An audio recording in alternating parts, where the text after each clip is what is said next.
नमस्कार, मेरा नाम जगदीश प्रसाद बांधव है। मैं श्री गजानन एजुकेशन से हूँ, जो एक कोचिंग संस्थान है और करियर मार्गदर्शन केंद्र है। बीते दिन 19 सितंबर को करीब 12 बजे के आसपास प्रशांत गोस्वामी अपने साथियों के साथ घुसकर श्री गजानन एजुकेशन संस्थान में तोड़फोड़ किए, मेरे साथ छीना झपटी किए, कैमरे को तोड़ने का कोशिश किए, जितने बैनर पोस्टर लगे हुए थे दीवालों पे काला पेंट लगा दिए और मुझे जान से मारने की धमकी दी। हमने देखा कि उन्होंने 2 दरवाजे हमारे कोचिंग में उनको ब्लॉक करके रखा था। महिलाओं के सामने, छात्र छात्राओं के सामने उन्होंने गाली गलौज किया। महिलाओं को, छात्र छात्राओं को संस्थान से बाहर नहीं निकलने दे रहे थे।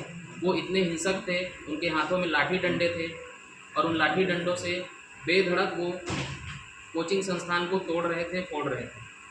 महिलाओं के सामने बहुत गाली गलौज कर रहे थे। कुछ बच्चे हिम्मत दिखाकर कोचिंग संस्थान के दीवार को फांद कर बाहर निकले, सिटकनी को खोले, तब जाकर हमारे महिला कर्मचारी और छात्र छात्राएं वहां से बाहर निकल पाए।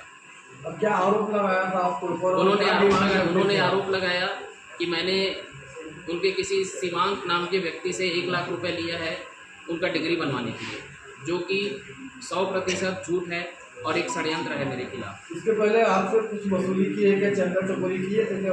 जी सर। कितना किए थे आपसे? कितने बार में वसूले थे? वो छोटा छोटा करके 3-4 बार में लगभग 1 लाख रुपए मेरे से वसूल कर चुके हैं। अभी FIR की है? अभी FIR की है सर, DDU नगर थाने में। क्या रिस्पॉन्स आया? अभी बस FIR हुआ है सर। अब क्या चाहते हैं सर? अभी हम बेहद डरे हुए हैं, बच्चे भी डरे हुए हैं, हम भी डरे हुए हैं।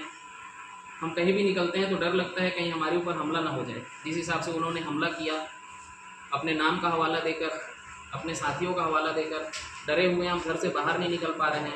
बच्चे जो कोचिंग करते हैं वो डरे हुए हैं। आपकी संस्थान रजिस्टर्ड है? जी सर। तो अब शासन से आप क्या चाहते हैं?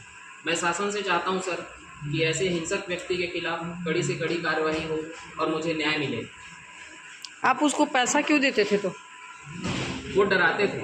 कैसे डराते थे, धमकाते थे, बहुत हिंसक अंदाज में वो आते थे। डराते थे, धमकाते थे और मुझे ये प्रोग्राम कराना है, वो प्रोग्राम कराना है करके पैसे का वसूली। बहुत गरीब बच्चा है, बेटी है, मोर लड़का है और बेटा है, बहुत गरीबी झेल के लड़का में पढ़ा लिखा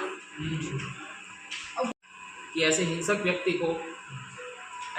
को अपने पार्टी से तत्काल निष्कासित किया जाए, ताकि किसी भी गरीब के साथ, किन्हीं बच्चों के साथ, किन्हीं परिवार के साथ, किसी कोचिंग संस्थान के साथ ऐसी हिंसा दोबारा ना हो सके। वो चाहते तो अहिंसा का रास्ता अपना सकते थे। उनका जो भी शिकायत था वो न्यायालय जा सकते थे, थाना जा सकते थे, लेकिन उन्होंने नहीं किया। उन्होंने मुझे डराना जरूरी समझा, मुझे धमकाना जरूरी समझा, मुझे चमकाना जरूरी समझा, गाली गलौज करना जरूरी समझा, तोड़ फोड़ करना जरूरी समझा, मुझे बर्बाद करना जरूरी समझा। एक एक तिनका जोड़ के हमने उस कोचिंग संस्थान को खड़ा किया। उन्होंने देखते देखते आधे घंटे में ध्वस्त कर दिया, हमारे मनोबल को ध्वस्त कर दिया, कम से कम बच्चों को सपने को ध्वस्त कर दिया। हम जिस नियत से पढ़ाते हैं, देखिए अभी आप देखे होंगे मैं ऑटो से आया हूँ। यदि मैं कहीं पे बिजनेस कर रहा होता, व्यापार कर रहा होता, तो शायद BMW या मर्सिडीज से आता। नियत है, पढ़ाने का नियत है, सिखाने का नियत है। उन्होंने मेरे नियत को ध्वस्त कर दिया। मैं बस चाहता हूं कि प्रशांत गोस्वामी के खिलाफ उन्हें कड़ी से कड़ी सजा मिले, ताकि उन्हें सबक मिले कि वो आगे ऐसी दुर्घटना किसी के खिलाफ ना कर पाए। ठीक। 20-21 साल के, 19 साल के शायद वो छात्र ही होंगे। पता नहीं उन्होंने उनको कैसा ट्रेनिंग दिया। वो हाथ में डंडा लेके इतनी गंदी गंदी गालियां दे रहे थे वो बच्चे, लेकिन हमने उनका किसी का नाम नहीं लिखवाया। मुझे पता है कि यदि ये जो हिंसा हुआ है, यदि मैंने किसी भी बच्चे का नाम लिखवाया तो उसका ज़िंदगी बर्बाद हो जाएगा। इस डर से हमने किसी भी स्टूडेंट का नाम नहीं लिखवाया है।